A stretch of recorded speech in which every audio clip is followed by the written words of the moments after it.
So I convinced my wife to go see a late night showing of Materialists with me last night, and I made the mistake of telling her it was a romantic comedy. Because I am the way I am, I tend not to watch movie trailers or even read a synopsis of a movie if I can avoid it, so I really knew nothing about this movie other than its poster art. And based on that, I was like, yeah, this will be fun, it's a romantic comedy. Well, it has humor, it's just the awkward, slow, artsy kind of humor. But all that's to say, expectations matter, and if you've worked a long 12-hour day and you're looking for a lighthearted, upbeat comedy that might keep you awake, this is not that. So Materialists is written and directed by Celine Song, who you may recognize as the writer-director of Past Lives. So in this movie, Dakota Johnson plays a professional matchmaker. She spends her time helping her clients meet the perfect match. Meanwhile, she's got a very pragmatic and realistic approach to dating herself. In fact, she's actually very closed off to the idea and seemingly doesn't have any interest in dating. That is, of course, until she meets Pedro Pascal's Harry, who is the perfect guy, or as in her industry they would call it, a unicorn. Well, things only get more complicated from here because as she starts to have feelings for Pedro Pascal's character, her previous ex, played by Chris Evans, also resurfaces into her life and brings back old romantic feelings, and a love triangle ensues. Okay, so after about 30 minutes into this movie, I was very up and down on whether or not I was enjoying the movie.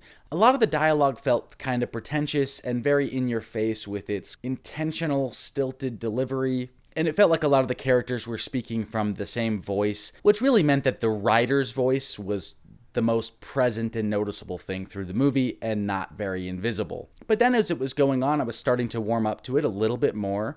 And then I started thinking maybe all of this overtly philosophical dialogue conveying one person's ideals is really just a way to show the evolution of our main character, and actually maybe this is kind of genius. And the movie started to reel me back in. The movie lingers in its scenes. It doesn't just try to get to the next bit or joke like a typical rom-com, it actually spends real time with its characters. It focuses on interactions and relationships that felt organically staged but ultimately superficial. I couldn't help but feel that so many of these scenes were trying so hard to be something more than they really were. The dialogue on paper felt like it was mirroring real-life discussions and felt very organic in that way, but then how it was represented on screen felt very dull in its exchanges. It was a combination of editing and performance that there was just too much airtime between things. Like I said, it felt like this was the style it was going for, but it was just too stilted to feel organic. But then the dialogue was so naturalistic in some ways. It sat in this weird in-between space, wasn't really working for me in some scenes,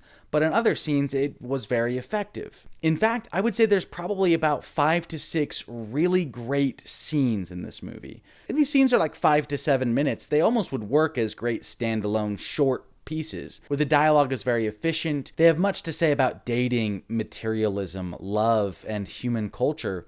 And of course, they're elevated by performances from Pedro Pascal and Chris Evans, who I think actually both do a phenomenal job within the kind of constraints that the artistic vision allowed for them. One of the big standout scenes for me was a dinner date scene between Dakota Johnson and Pedro Pascal's characters, where they talked in like this kind of realistic way about whether or not they are good matches for each other. And I thought it was such a phenomenal scene. I really loved the performances and what the scene was trying to communicate about relationships. Dakota Johnson is the centerpiece of this movie. She's in just about every scene, but her performance really befuddled me because sometimes I felt she was excellent and other times it just felt like she didn't get it. Or maybe it was me who didn't get it. But I couldn't tell if it was intentional. Her character is supposed to be a little bit robotic, but then she has these sophisticated social quips that, I don't know, they just don't really land. It's like her character understands charisma or has studied charisma, and so she understands what it takes to be charismatic and to say charismatic things,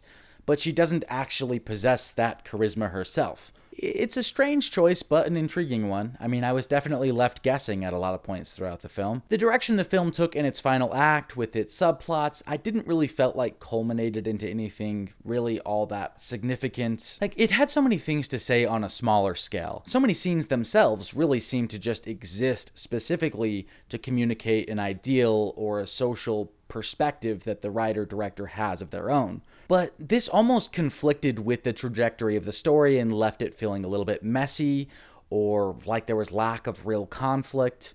And yeah, I don't want to touch on the ending too much for the sake of spoilers, but it was just kind of what you'd expect. I mean, and that was fine. I didn't disagree with its themes or its messaging, so. But overall, I had a very roller coaster of an experience with this movie.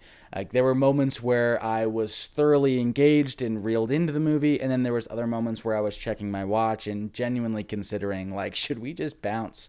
But it would get me again. But it was too inconsistent for me. So yeah, I don't really have a rating system. But Materialists, I was checking my watch a bit too frequently, I'd say. All right, have you guys seen Materialists? Let me know what you think in the comments below. It seems to be getting a lot of positive reviews, so if you think I was too harsh on it or need to revisit it, let me know. Anyway, thanks for watching. Subscribe, like, comment, and we'll catch you in the next one.